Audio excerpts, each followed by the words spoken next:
have a question about relaxation.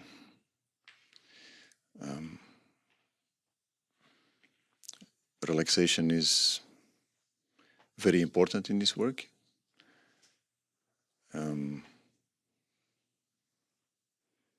It's I understand it as a necessary condition to uproot or more easily uproot stresses.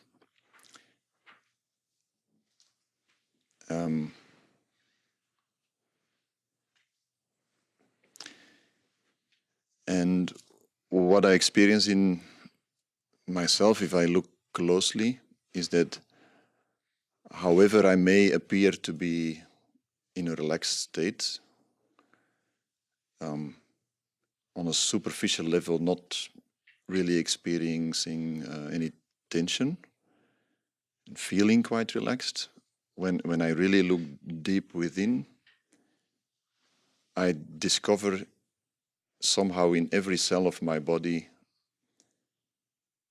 a very strong existential tension.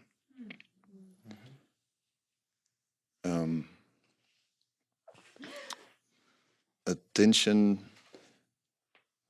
that I feel is related to the basis of how ahamkara operates, in the sense that just like it keeps away a virus, based on some form of trauma in the past, I observed that there is this continuous radar in me that is in a tense way looking for threats in my outside environment, always on my guard not to be hurt by someone. And I would like to look into this type of tension. I know very well that all the work that we are doing is exactly designed to work on that our meditations are designed to relax and to bring us in a state where this is uprooted. But still, I would like to hear more from you in what else I can do with it, what else you can do with it, what else we can do on this together, what we can do as a collective. And I really wish not to have a breakthrough in this area in my life, but actually here sitting in this immersion. So can you speak into that? So just one thing I want to clarify. When you say existential tension, and then you speak of the tension of being afraid to be heard, I'd like to know exactly what you mean by existential tension is something else. And we can speak and address both and more, if need be.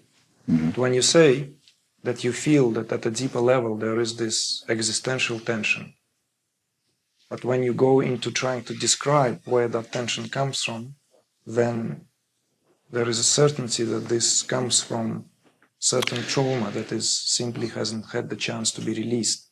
Mm-hmm. I just want to know exactly what you mean by that. Well, we can drop the word existential.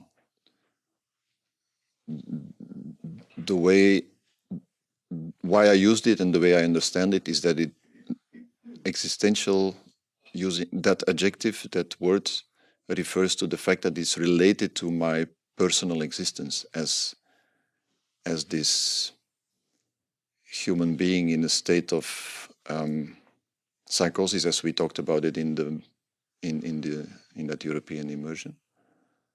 So that's how I use that word, but maybe that's not appropriate, so we can drop the word altogether. No, it's not that it's inappropriate. It's quite interesting to hear that. and then a more of a storyline. It's quite interesting. This is why I wanted you to elaborate a little bit more. How do you feel that it is, why that? Not that I want to hold you accountable for that word at all, and you're ready to drop it. But there is something to it, you see? You use that word, and it has a place there. And it is interesting that this sense of certain fear, undeniable sense of a kind of trauma that there is, and one spontaneous jerking off it, and with that there's a jerking off of experiencing life very often in its fullness as a result, because there is this contraction. Yes, I even think that it inhibits me to really sink in meditation as we sit together, because there's still this scanning of what could happen, what could be a threat around me while I'm sitting there. It's completely ridiculous, of course, because because of this container and when you sit and meditate alone, for example, when you have that, when you do your home practice, it doesn't make any difference. So it's still there. Yeah. And what do you think that is?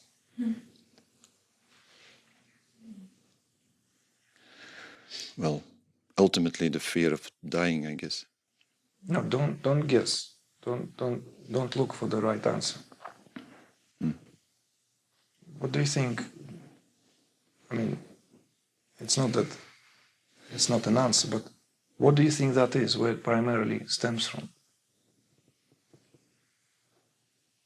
You started with not being able to relax to the fullness of what you see as what could that be like, to be relaxed completely.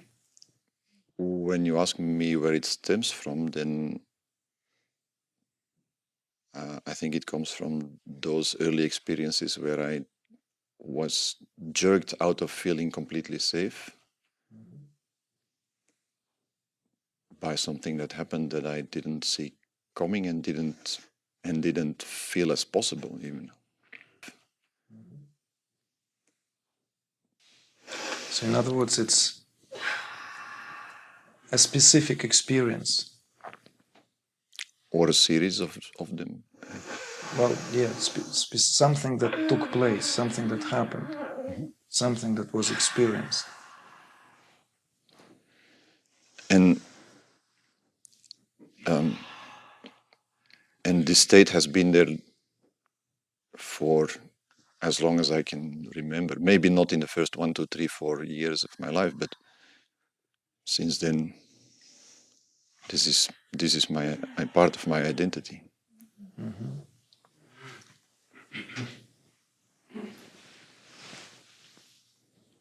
So this is very good. See?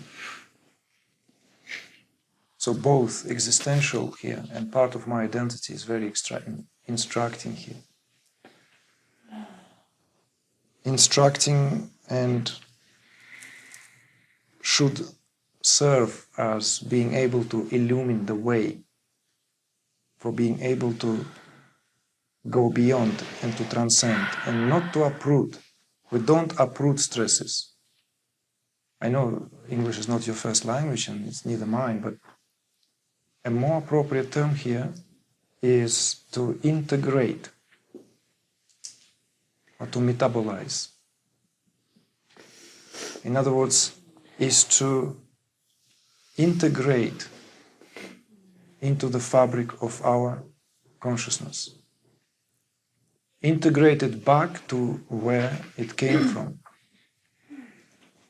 so that it does not lay there coagulated as some experience which is unprocessed. Because that's by definition what stress is. In a way, your question brings that which I find we can never speak about it enough. And that is about the stresses and the nature of the stress and the nature of how stresses are released. And what ultimately we can consider to be the cause of stress. And this is not a straightforward affair. It's not just, at a certain level we could say, well, stress is something which was unpleasant experience, extreme in its nature, in whatever way, which in turn, of course, would need to be looked further. What do we mean by that? Well, we mean by that then that we were not able to deal with it. In other words, there was not enough in our awareness to process that experience. And the formation of our psyche is such that this what makes the field of psychology and counseling such a fertile field. That's why today, in our time, this job of spiritual growth is done by large by professionals in that field, because people are more willing to go into counseling, into forms of therapy, than to work on themselves, because this is also prevalent understanding, whereas the notion of stress, the notion of what it means to have and to carry within ourselves unprocessed information, is a cultural affair. It's more than just what happened to you. It's a very subtle thing. It's interesting that I just release now and go into another gear before we come back to that. Somewhere in the early 90s, in England there was this big wave. In England in particular, I don't know where else it might have taken place, but in England it was on the level of the press. It was everywhere in the media. There was this possibility which was discussed. And there was a famous case when I think, 10-year-old girl had a lawyer who took to court her parents for abuse. It was in every newspaper. It was everywhere. It was like a long saga. And it caused, of course, from the quite frankly silly tabloid articles to more in-depth introspections into this whole question. And immediately a lot of people already who were grow up, who, in their mid-20s, mid-30s, mid-40s, started to come up with the fact that they were abused as children by their parents, because the case was precisely that this child was abused by their parents, and she was from a good family. She was from a comfortable family, was not at all belonging somewhere like drug addicts, alcoholics, or what have you. This was like the folks were completely with their hairs standing up. Where that girl even got in contact and in touch with the lawyer who got this idea to make it as a tremendous career opportunity. Of course, we can, I'm exaggerating here a little bit, but that, not without it. Because obviously it was a famous case. It will become more apparent why I'm bringing this up. Because what it triggered through the nation is this ripple, this sense of, wait a minute, if I read what this girl has said, and what they and this and that psychologist came up with, and the hearing, and this, and what was said in the court, is true, that I might be also a victim of abuse. I'm indeed now feel that I'm abused. And that whole nation went into a spasm. The whole nation went into a spasm of that, reevaluating and revisiting the past. How they were in fact brought up. Wait a minute, where was my dad at that moment when I was taking? I remember, that was notwithstanding, not at all dismissing the visceral actual possibilities of what that could be a matter of fact. many people suddenly came up, and this was turned into this, I don't know what the right term, but they were discussing to pass the law when kids indeed of a certain age, from a certain age, are capable of taking the folks to court for mishandling. And everyone became afraid. Everyone became afraid that it's like it's created a whole generation of, God forbid, you even go around your kid like, you know, oh, you rascal, I'm going to just give you a smack. It produced this awful generation of I don't know. Of course, I'm sounding now like this dinosaur now, but it produced this generation of infantile, insensitive, utterly rude young people who had no regard for whatsoever for the elders, for the elderly. They grew up in this phase of this one decade. It's just happened because if one was 7-year-old, by the time it was over, they were in their teens. And then shortly after, they were in their early 20s. And I were with these people because that coincided with my young years in England, in London. You could just immediately feel that this echoes of that, repercussions of that attitude there was this real visceral scare among the parents who were parenting their children. And the whole new paradigm spread overnight almost, that don't you dare treat your child as you treat your child, because A, you can end up in court, B, it's utterly immoral, it's outlived, it's this and this and that. You see? So this is an interesting issue. Why am I talking about this when you talk about something else? I'm talking about those in whom the feeling of being abused increased in proportion to what they were exposed. That's what I want to draw all of your attention first, into this phenomena of how we often held prisoners to our memory without ever being able to tell how it was. There's no possibility. Great works of art are made. Some of the greatest novels turn into cinemas, movies. How there is no way to tell how it was because there is no possibility. It's like hugging a part of an elephant in a dark room, as the story goes. And this is one of the important things to remind ourselves, that whenever we deal with the trauma of the past, very often that trauma multiplies as that dragon that flew out of the shoe. And at that time it was this. If I ask that person today, 3 years after, I'm almost certain that the shape of the size of the dragon is very different. It's very different. It's maybe now lives somewhere in Mount Tam. It's very important, Thomas. I'm not being funny here, though I obviously want to enter it from a different perspective.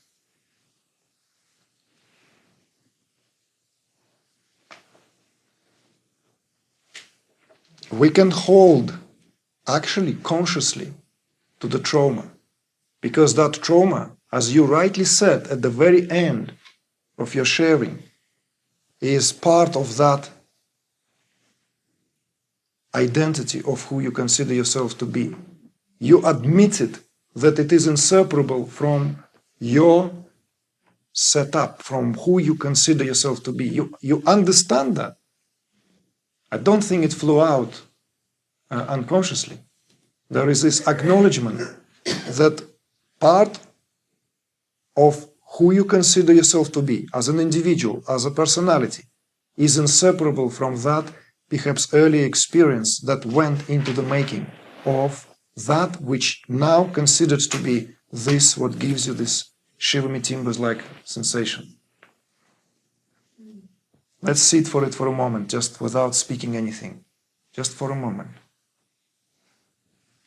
without saying anything.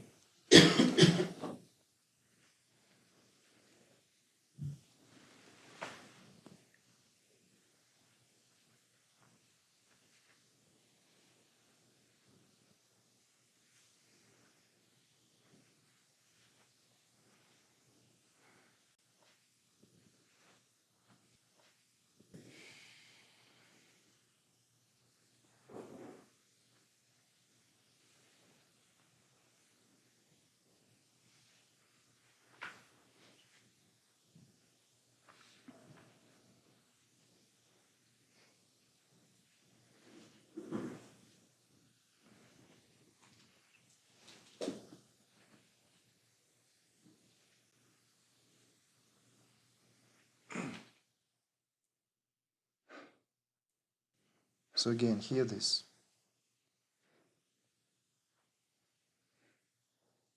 Let this be a shower that awash all misperception and misconception, so that you can simply revive and refresh the sense and understanding of your identity. And I'm not going to speak about that, oh, you are Shiva, how that whatever happened is irrelevant. No, not at all. In fact, what I first would like to welcome you is to acknowledge and accept a simple fact of life. Simple, profound fact of life, that what each and every one of us here is on the account of all this what went into the making, including every act that we may consider to be somewhere as act of malignancy, trauma. This is what makes us who we are. That's why I said we're pirates.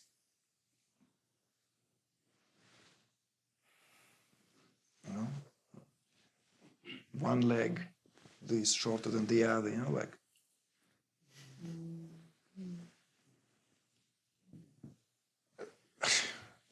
That's what adds to the personalities. The parrot that sits on a shoulder, it's only a decoration. This trauma and everything, I'm not inviting you to wear your trauma as a medal of honor.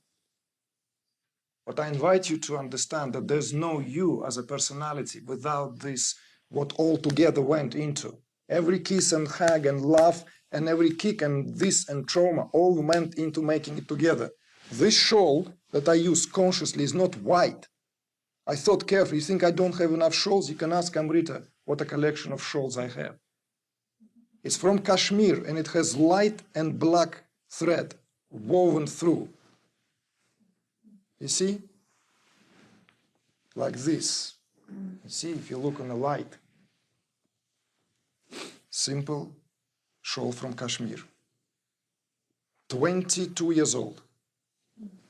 Not a sign of aging whatsoever. Every white thread is the sound, the vowel of Shiva. Every black is Shakti.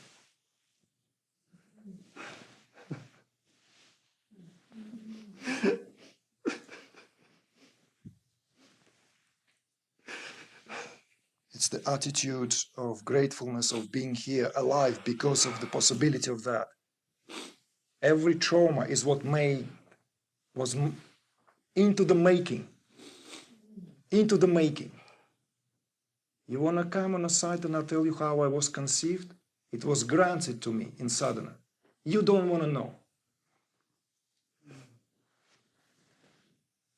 The reason why karmic aspect is hidden from us, it's because of the love of the mother. Otherwise, there will be no possibility to be in any relationship with a relative.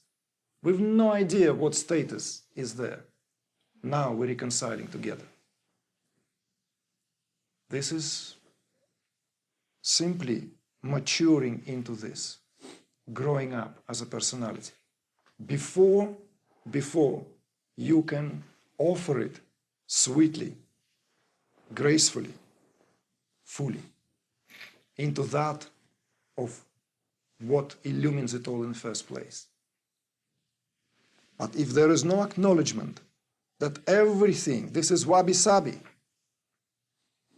every dent in me, every imperfection, holding it all together. Everything, including, and perhaps above all else, the biggest traumas, because that trauma turned me towards the light. That's what made me realize that I need to reconcile this. I need to find out. Turned me into the wayfarer. Made me into the dervish. I start spinning because of that. Flower to that trauma. Once that is understood, all this self-pitying somehow goes out of the window along with the sense of that contraction. Because that contraction is a pact, part of the pact. Part of the pact. On one hand, there is already this acknowledgement that there is no me without that trauma. That trauma is part of me. Then go all the way. Why only going halfway? Why only going partially? Until you realize, all of us realize, that this whole human existence, what we call human, is nothing other than stress in consciousness. It's a stress in consciousness. But how consciousness handles that stress, that's a different story.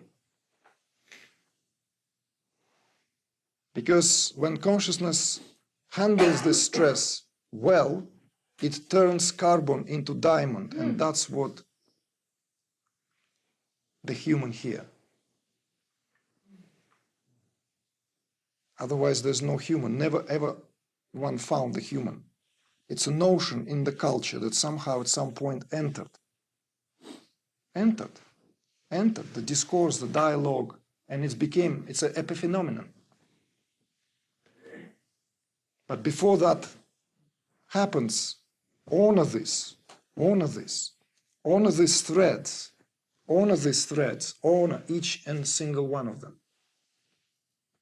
And then you will see that this is exactly that. Every crookedness, every part that could have been, I would have been much better without wishful thinking of the egoic mind, actually went into the making. It was thrown into the oven for that beautiful glaze. That animal was caught and thrown to burst its blood. So this incomparable glaze of that work of art, you see? Actually, the story, of course, is different, much more dramatic. He couldn't make the glaze to match. The glaze, he's in despair, threw himself into the oven. But don't do this just yet. So,